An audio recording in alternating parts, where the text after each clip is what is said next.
It is a chance meeting when we run into Michael, a resident of Padea district, who was our contact the last time we were here.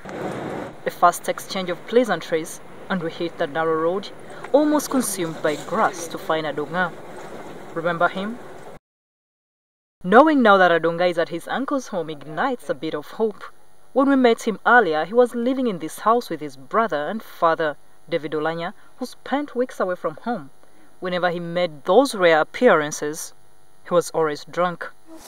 He still drinks too much, like in the past when he last came here. He gives nothing to Adonga. Adonga's mother has since made off with another man to Kitgum. On this trip, we are lucky to find the father. He looks like a man who has been rid of a burden. His two boys, because he has his own to carry. At the sound of many voices in his home, the 20-year-old Adonga emerges. He still has the same gait, with a hunch, and still drools.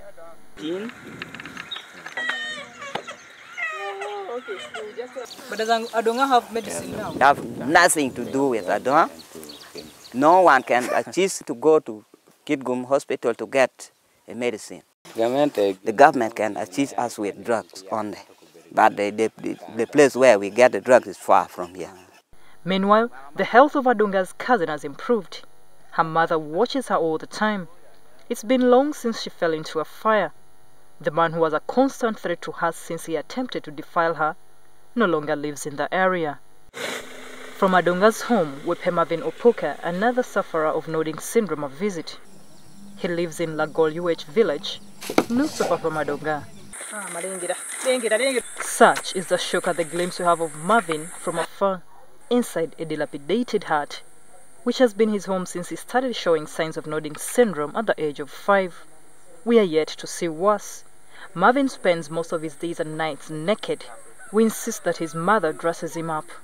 And out comes the same trouser he has always worn. It is befitting of a 5-year-old. He's 18 years old, by the way. He has gotten worse, I must say. He has deteriorated further. His mother has never given him any medication or sought care, and it seems she never will.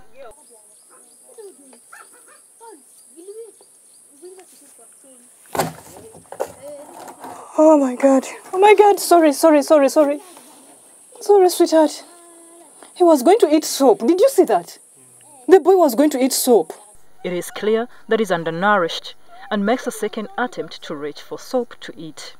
I immediately demand food from the mother, but the fireplace is cold, indicative that no meal was prepared for the day. That child had already lost everything. Whether protein, carbohydrate, fats, what you see, the muscles there are no more. So he's reaching to get those. Anything edible. It is approaching 5 p.m. The best she can do is get him leftover lajai, a thick pulp of peas and simsim. Soon, his mother takes him to his feeding spot in this room the two share.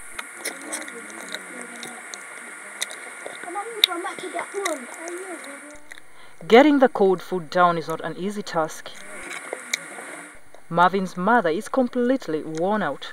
She lost her husband earlier this year and is now looking after a son who could soon die. That calls for not only this thing left for the government to handle.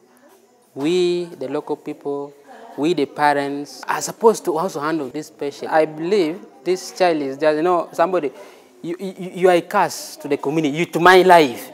You get it? You are a curse to my life. I won't, even if you die now, I will not shed a spot of tear. On our way back, we find Adonga. He was collecting mangoes, his main dish. Yes, at 22, he's a man who needs to fend for himself. His father looks on, and we wait for Adonga to make it home.